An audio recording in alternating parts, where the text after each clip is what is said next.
Welcome back to the Breakaway Show with David and Fabian, where you get only unbiased opinions and facts about politics and culture. Today we have some very important things we're going to talk about. David, it's so good to be back. It's so good to be back, and we're only going to be here in Atlanta for a few days because we're actually going to go to DC for an entire month. We're going to be in the swamp during all the crazy stuff.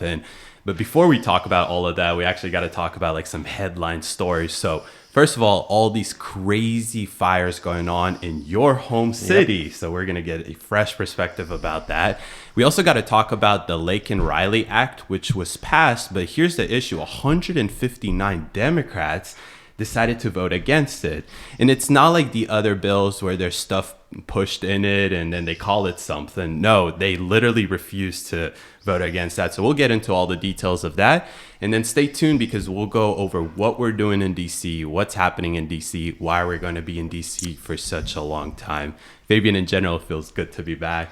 New year, new president. Yeah, and I left the day that the fires actually started, so I left just in time.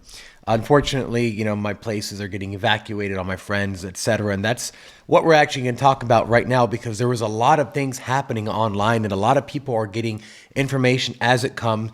So what I did was I actually took a step back, because you have Trump versus Gavin Newsom right now. Trump is saying Gavin Newsom's part of the problem. Newsom's saying he's politicizing it. So I went back all the way to 2018, where the fight between Trump and Newsom started. I want to give you a little background, and then we'll get into what's happening with the fire. But I think it's important to go to the beginning. So in 2018, Trump released what's called the Presidential Memorandum on Promoting the Reliable Supply and Delivery of Water in the West. And what he said essentially was that there are so many regulations in California that the farmers cannot get water, and there's not enough water, even though we had record-breaking rainfall and all of our reservoirs are full in California. We couldn't get enough water to the places where we needed them because of environmental regulations and just general regulations. Now, of course. Wait, so are you saying the reservoirs, they lowered the amount of water in there because of some climate change issues? Well, the runoff was being diverted into the sea because of this fish called the smelt. So we're going to get into that because it's actually really incredible. Now, in right after that, in 2018, AP and CNN both fact-checked Trump, saying, I quote, "There is no evidence of any shortage of water available to fight fires." Now, that's exactly what happened in the Pacific Palisades fire. And it's really interesting because in 2020, Trump released another memorandum called the Memorandum on Developing and Delivering More Water Supplies in California. And what happened is, he criticized Newsom for draining water into the sea to not affect that fish we were talking about. It's called the Delta smelt. Now, 2 months later after this, California sued the federal government to stop this Water Modernization Act. So they literally sued the government. Biden came in office. They scrapped the whole thing. But it's interesting because everything that Trump was talking about has now happened. Yeah. In addition to that, the exact things he was speaking about not having enough water to fight fires actually came to pass, unfortunately, because the Department of Water and Power CEO, Janice Quinones, said that they ran out of water a few hours after they started to fight it. And here's what's interesting is that same lady, Janice Quinones, before she was the CEO of the Department of Water and Power, she was the head of PG&E, who was accused in court and found just last year to be the cause of the 2021 fires. Wait, hold up. So she used to head a company essentially that was responsible for why the fires began a few years back? Yes. And now she's in charge of what? Of the Los Angeles Department of Water and Power. And now they ran out of water again. And this person was supported by Karen Bass for that position. My favorite girl as of late. Yeah, the one who won't answer questions. Now, all this is going on. Now we're at 2020. Now we have the fires, the terrible fires of Pacific Palisades, Eaton, and Hollywood. And I did want to say that humans actually cause 90% of all wildfires. Mm-hmm. That's number one. So climate change people know that 90% are started by humans.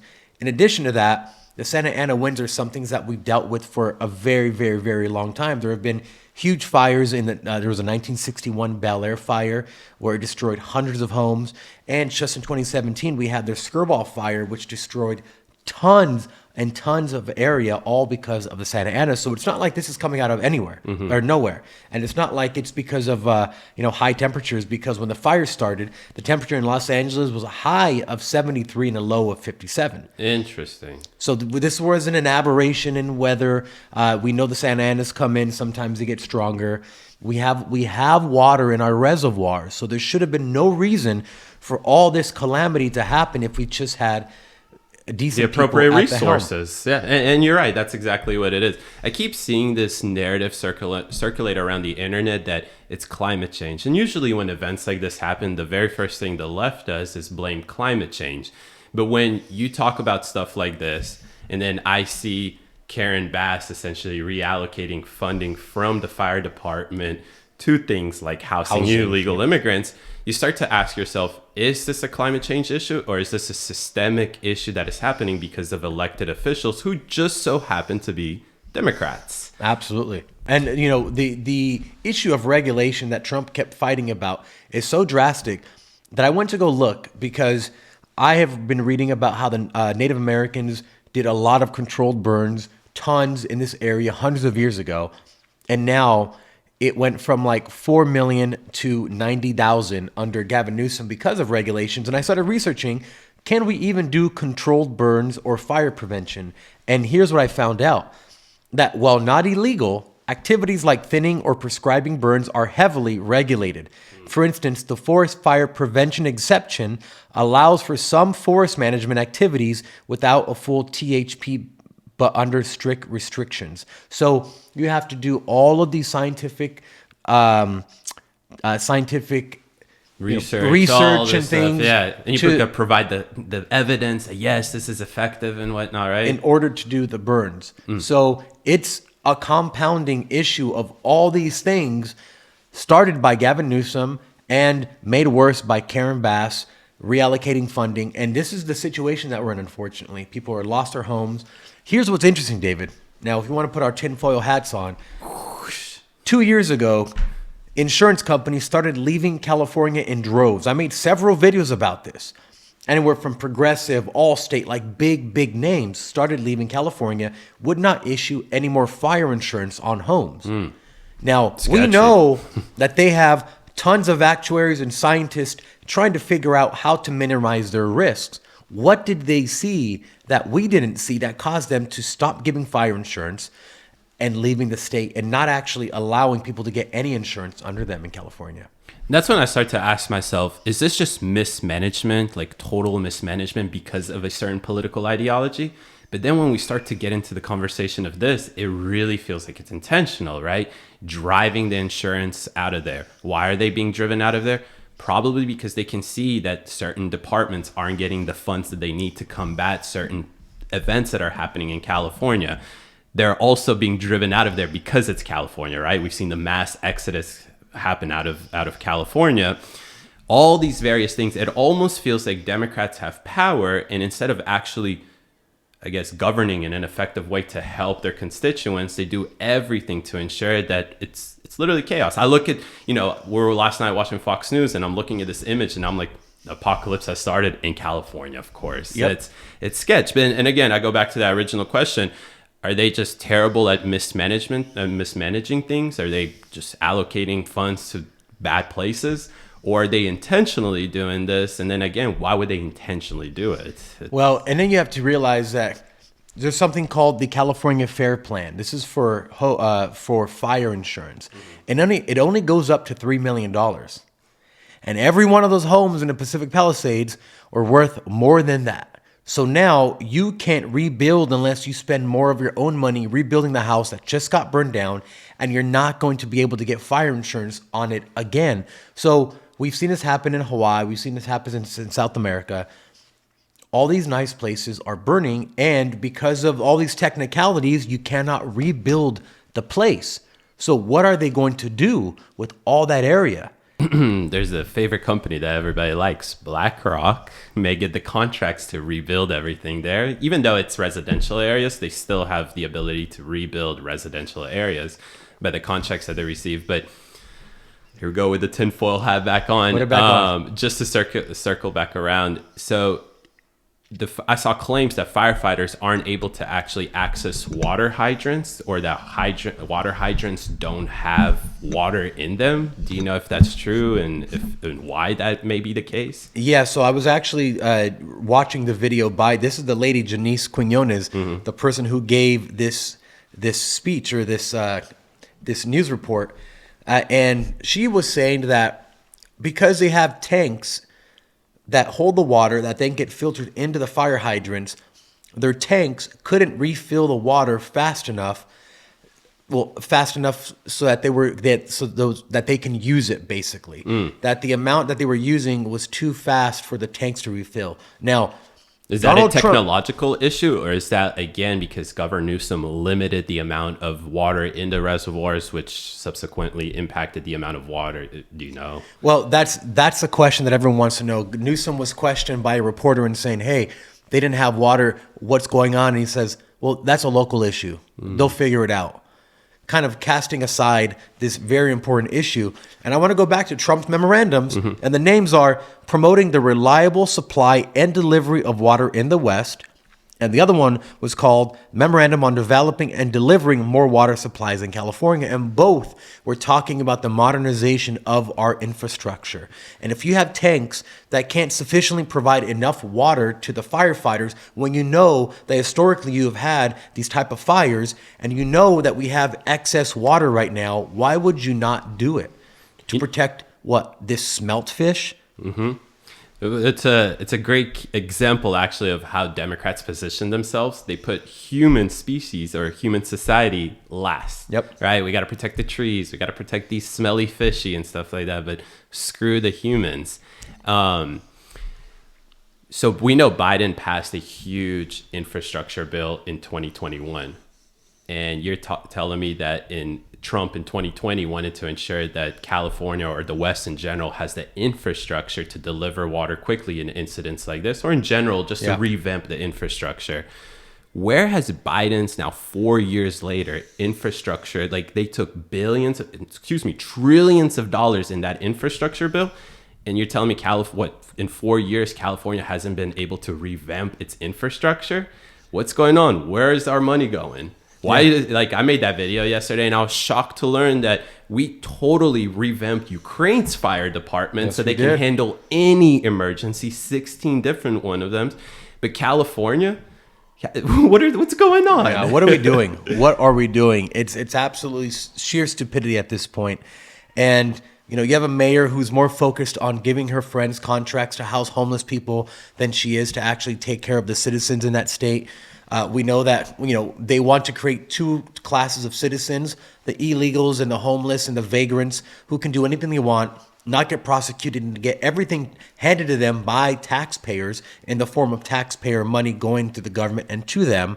And on the other hand, you have people who have to abide by all the rules, who have to pay exorbitant and increasing health insurance fees, increasing fire insurance fees, which now you can't even get insurance, having your home burned. And if you're somewhere like in North Carolina where, we had a devastating hurricane, you got $750 as a thank you come again from the government. But this is just over and over again. And the other thing is, now Gavin Newsom almost bragged that Biden gave him everything he wanted by just one text message. They're getting all this this federal government resources that he says that we don't have to pay back, as if that's a win.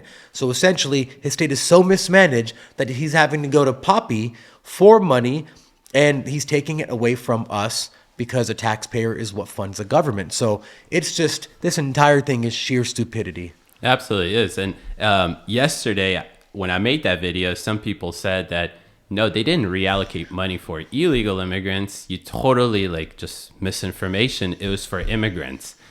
But go click on the damn article, right? And you will see the actual programs that receive money. And it says there perfectly, it says for undocumented migrants. So to go back to what you were just saying, it is total mismanagement of the entire state, reallocating crucial, essential funds from one department to something that seems to be just a political ideology or who knows? I mean, maybe they had something going on with Biden where it's like, yeah, we'll house these illegal immigrants in order to expand how many electoral points California gets, because 60 or 55 isn't enough for them, right? Enough.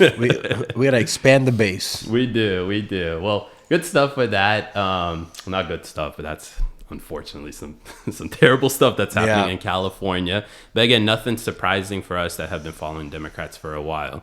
Let's talk also about where Democrats have been pretty disappointing, or I'll say outright disappointing. And it's in the fact that 159 Democrat House members voted against the Laken Riley Act. Now, for those that forgot who Laken Riley is, in my home state, and just so happened to be in the home city of where I went to college, a student, Laken, was murdered by an illegal immigrant that unfortunately came into the United States due to very relaxed, easy border laws that allowed individuals to pour into our country unvetted, and then abused the asylum laws that are meant for actual asylum seekers. He was in and out of jail. He actually benefited from programs that the Biden administration set up in order to travel across the United States. So how did he come from New York City after he entered the country illegally? Well, he got in one of these programs by the federal government that subsidized his travel and reallocation, not just to travel, but reallocating to Georgia. And Georgia isn't a sanctuary state. Atlanta may seem like a sanctuary city, but they're constantly fighting with like the government, right? So, this is crazy. And you know, we have it pulled up here on the screen. And just so people understand, sometimes, right, the Democrats like to do this, like protecting voters. They will pass a bill like that, right? And then in there, you'll see they're not actually protecting voters. They just want anybody without an ID to vote. So sometimes you get bills like this that they are named something, but internally inside the bill, there's a bunch of pork and all the, like a border security bill that has funding for Ukraine, right? All this stuff always happens. The actual provisions of the act, the law requires the Department of Homeland Security to hold undocumented immigrants who are suspected of crimes like stealing. It also gives the state the ability to seek damages for harm allegedly caused by illegal immigration, and gives state attorney generals the authority to sue the federal government for failing to enforce immigration regulations. That is literally all. There's nothing in there. There's nothing that criminalizes illegal immigration or anything like that. Like, that's actually what I want to see happen. They're simply saying that the actual departments that are supposed to handle illegal immigration crime will actually have the authority to do something about it. And it will also provide state attorney generals to go after the federal government in the case that the federal government doesn't do its duty, essentially. Yet 159 Democrats voted against it. Do we know, obviously this is despicable that this many people voted against it. Do we know what their reasoning was for it? What reason he gave? I mean, I can only imagine what kind of mental gymnastics you'd have to go through to find out, to get an answer, like why I voted against this. Do we know? We don't know, but I'll just take like a step and I guess assume here that they're probably saying that Republicans again are trying to portray as immigrants, right? They don't want to be specific here and say illegal immigrants. They're trying to portray immigrants as criminals. That's most likely, again, I'm assuming here, is what the position that these 159 Democrats took. Because again, there's no pork in this bill. There's no weird way to get Republican initiatives, through, guising this as a bill to address what happened with Laken Riley. It's flat out as it is. Yet 159 Democrats compared to 48. So I guess there were 48 Democrats who actually backed this. Yet 159 denied it. Now went against this. And actually, let's see. There's a full list of all of them that opposed it too. So, there's a lot of California, Arizona, Massachusetts folks on here. So apparently the ACLU has criticized the bill for potentially violating constitutional principles and for its implications on civil liberties. For who? Okay, and this is their favorite argument, is that apparently an individual that enters the United States is not actually illegal or has committed a crime as long as they are seeking asylum. So it's like a loophole, but it's actually not a loophole. It depends on the administration that's in office if they're actually enforcing the laws, because there's 8 U.S. Code 1325 that makes it a crime. It's a misdemeanor, but it's still a crime to enter the country, not through a port of entry. However, another U.S. code actually allows you to seek asylum from within the United States, regardless of how you already enter the United States. But the very first thing is that you enter the country illegally, which is in violation of this U.S. code, so it should be prosecuted. What is it? The ACLU? ACLU. They want to take the position that these aren't illegal immigrants. They're just asylum seekers. So in this case, you are actually violating due process and civil liberties. So it's interesting that they would oppose this because these are literally people who have now committed crimes in the country, and they are still supporting them. Mm-hmm. You know, it's incredible. It's incredibly sad to see how the ACLU has completely done a 180 from what it was in the 90s and 2000s, where they were fighting for individual liberties of citizens and freedom from privacy, interventions and people spying on you. And now they've gone full woke. Full woke. And I don't know how you get them back from that hellhole that they're in right now. Well, they can. I mean, recently they took the position of the biological males competing against biological women in sports, citing the exact same thing with the ACLU. They're always citing the same thing. You're violating people's due process or civil liberties. What civil liberty does a biological male have to compete against biological women in sports? What civil liberties does an individual who entered the country and the first thing they did is break 8 U.S. Code 1325? They have no civil liberties. The only civil liberty that they have is that, sure, you're entitled to go in front of a judge. And if you can prove that you're actually here seeking asylum, then I'm a little conflated. I don't know. I mean, you still entered the country illegally. What's the point of legal immigration at that point? But just to go back to this whole thing, they're trying to extend all of these social justice, like I don't know how to say it, but feelings, I guess, yep, to individuals who violate crimes, who then commit atrocities in our own country. It's crazy. Yeah, and it all goes back to the Marxist conflict theory. Democrats know that they're losing in every single demographic. They're losing ground everywhere. What is the next group that they can go and become the new minority? Illegal immigrants. We talked about this for the last year and a half. Now we're seeing illegal, and we actually called this out. We were talking about how next you're going to see illegal starting to protest in the streets for rights, and that's exactly what happened in New York just a few weeks ago. And it's the same very organized protest that we see from the BLM, the pro-Hamas, all these protests. It's the same organizations funding it. Yep. You're going to tell me that all these illegal immigrants just somehow knew where to go for a protest, are okay with exposing themselves on camera to, the masses and television and ICE, and they're all going to have the exact same signs with the nice pieces of wood in the middle, all made nice. They could just grab one. Like, they're going to organize that themselves? Hell no, not in a million years. This was pre-orchestrated by the George Soros Foundation, and all the regular suspects to just drive another division, create another oppressive class, and then make them the ultra-oppressive classes, and then pit them against our style democracy so that they can institute their style democracy, which is socialism. Yeah. And we don't even have to say that we're assuming that it's George Soros that's behind it in the Open Society Foundation. Just look at, like you perfectly said, it's with every single minority group, whether it's with the pro-Hamazis, with the BLM, like you perfectly predicted a couple months ago that it's going to be the illegal immigrants next. And you perfectly said it. There's no way that an illegal immigrant who probably doesn't even speak English here or doesn't know his way around town is going to be able to organize a massive protest on this large scale in New York City. It is literally happening because there's various organizations like the Open Society Foundation that are probably, just like with the pro-Hamazi stuff, finding campus leaders, in this case it's probably illegal immigrant leaders, who will rally the people together, bring them to a certain place, give them all the resources. Promise them some money, probably pay them $20 an hour or something, or less with illegal immigrants, probably like $10 an hour. Yep. And there you go. Now you have massive protests in a major city in the United States for what? For giving rights to illegal immigrants. The first word is that you're here illegally. Yeah, and part of it is they're trying to expand the Overton window, which is what is recognizable as being normal to have a discussion of in any given time.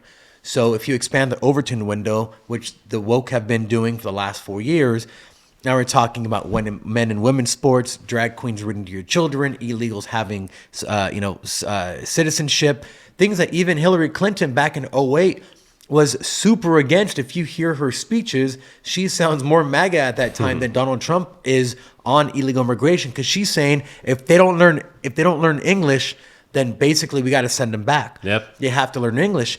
And that was the Overton window back then. And now their Overton window is so wide that they're throwing everything under the bus, which is why they lost the election the way they did it in the fashion that they did. And now it's time to close the Overton window drastically to get all these other discussions out of society that don't work and to go back to normalcy. Well, don't forget, these dummies still think that the reason why they lost the election is because people are racist. So Yeah. we'll see about that. Yeah. We forgot to add another story. It's our favorite guy right here, Oh, who's allowing yeah. us to finally speak freely. We're out of jail, especially you, Fabian, Yeah. who's been shadow banned like crazy. Yeah. But I'll also say I've been shadow banned Yeah, like yeah. crazy and then we're specifically talking about Mark Zuckerberg suddenly coming out and making a 5-minute video where he says we're so sorry about all the blatant censorship and that we were forced by the government to do this.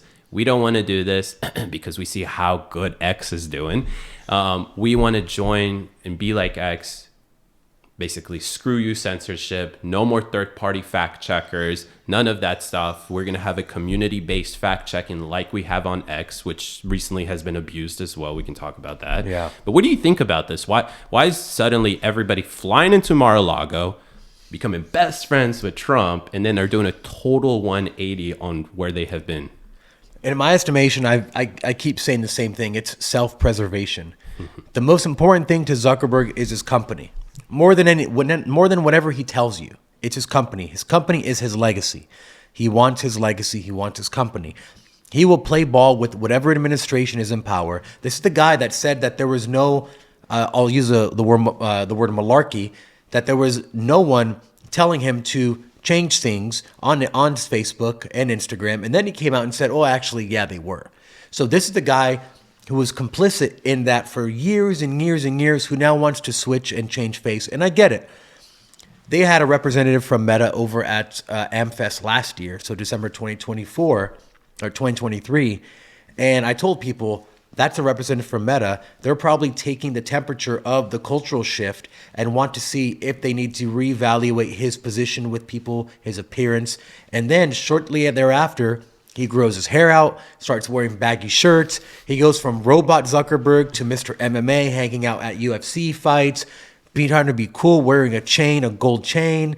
I think he's like jealous of Elon Musk, honestly. He's like, oh man, I could totally be like Musk. I can even be cooler than Musk or whatever. I just been hanging out with the wrong group. Time to shift over. Yeah, and so that's what we're seeing.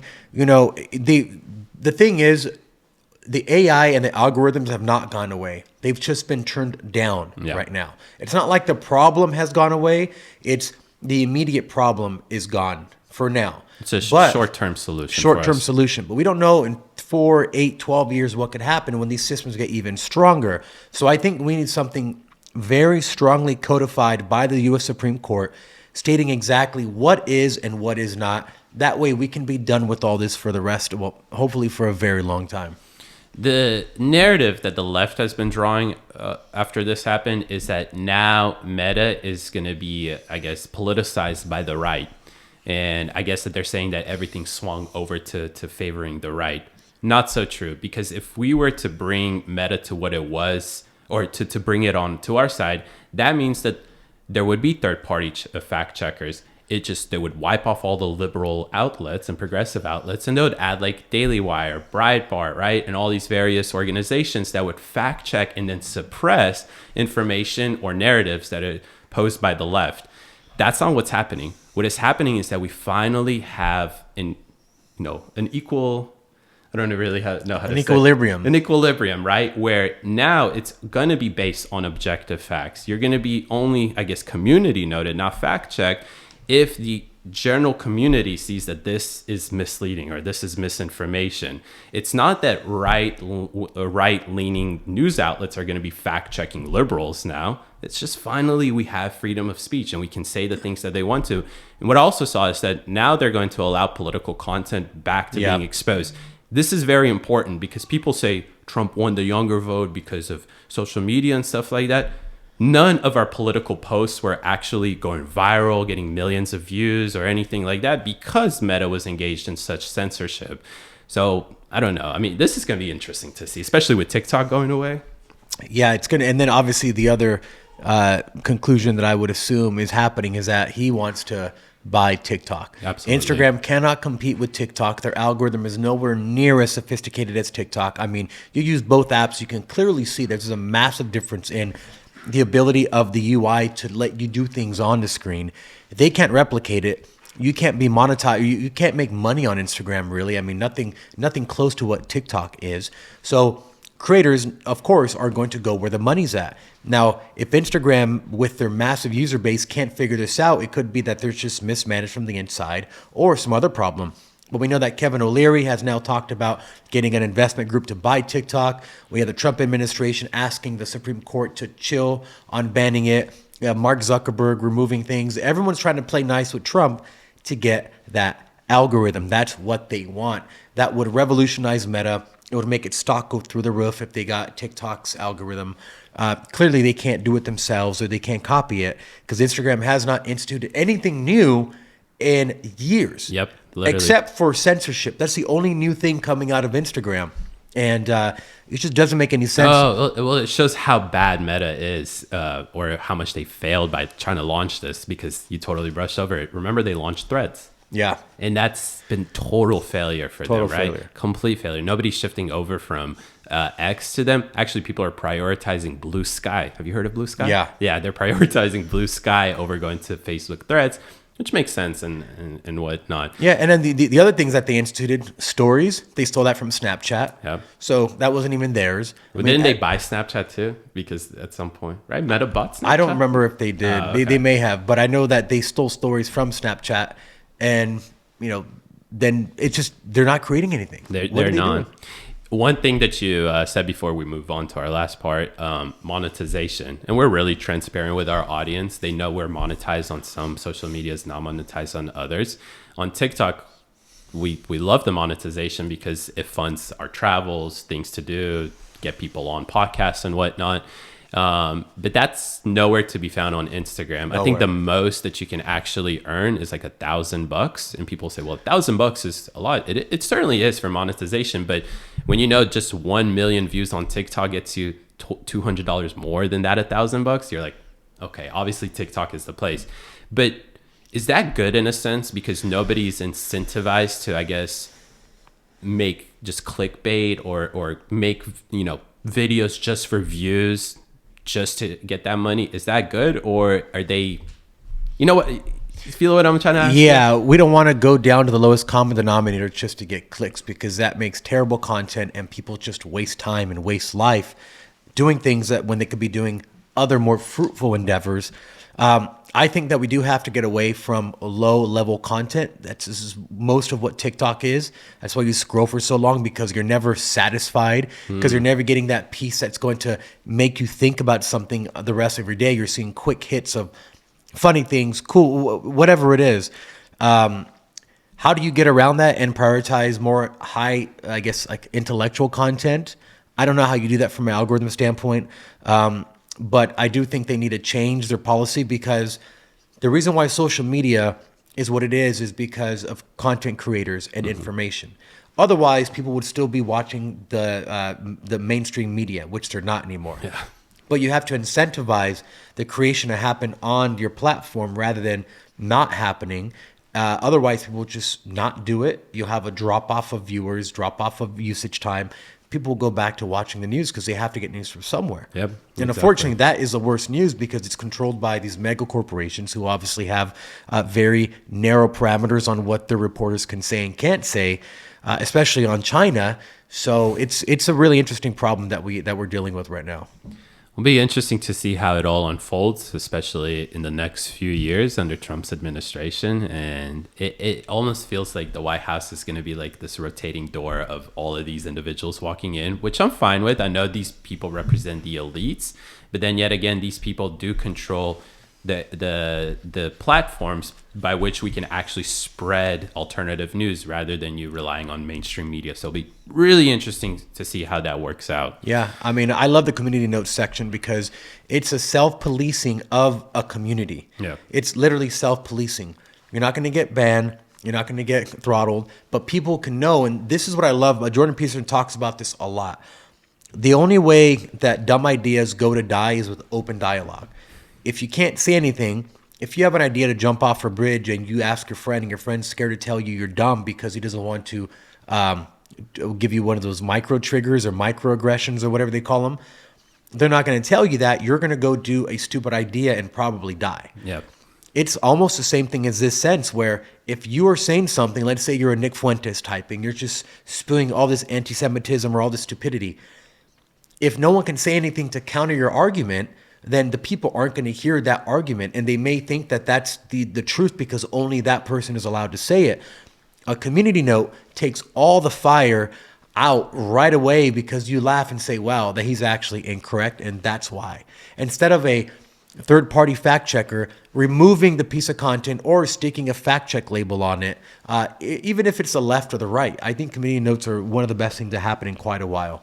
It definitely is, and you're absolutely right. Like, this is where I guess my freedom of speech part comes out. It's like, I'm all for it because I don't want to censor you or remove your whatever ideologies that you believe in or whatever you're spewing, because that is just going to put you in a corner where it'll just be an echo chamber of you guys just talking about this stuff versus your ideas actually being confronted, debated, discussed. And Jordan Peterson's absolutely right. If it's a terrible idea, it's going to die off through people actually having a conversation about it. And I guess just to wrap it up, that's what Elon Musk did, because I was kind of, the first part of my question was kind of leading towards that, is that it felt like Elon Musk gave monetization to everybody. So all various types of rhetorics were being monetized. Yeah. And at some point you start to realize, okay, this rhetoric, I can capitalize on it. So let me just feed that narrative, right?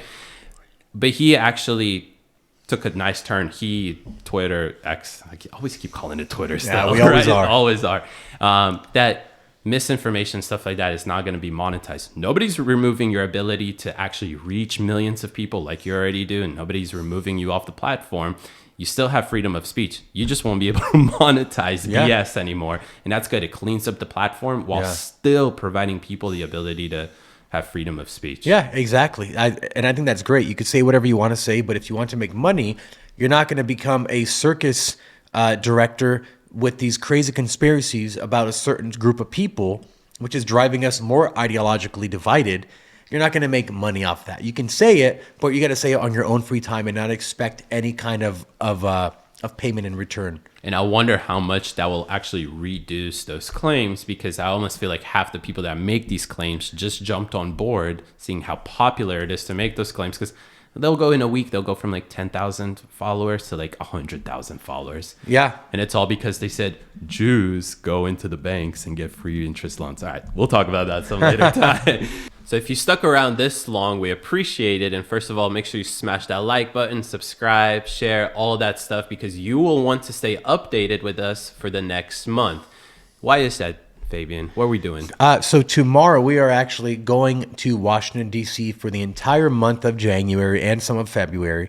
And we will be on the ground reporting, actually making the news, showing you what exactly is happening on the ground, going to all the rallies, all the protests, the inauguration, the events and the galas and the balls around there, and also recording in studio tons of people from advisors, the administration, and other people that you're going to want to listen to what they have to say before they get in office, because it's going to be an incredible month. So that is what we are doing.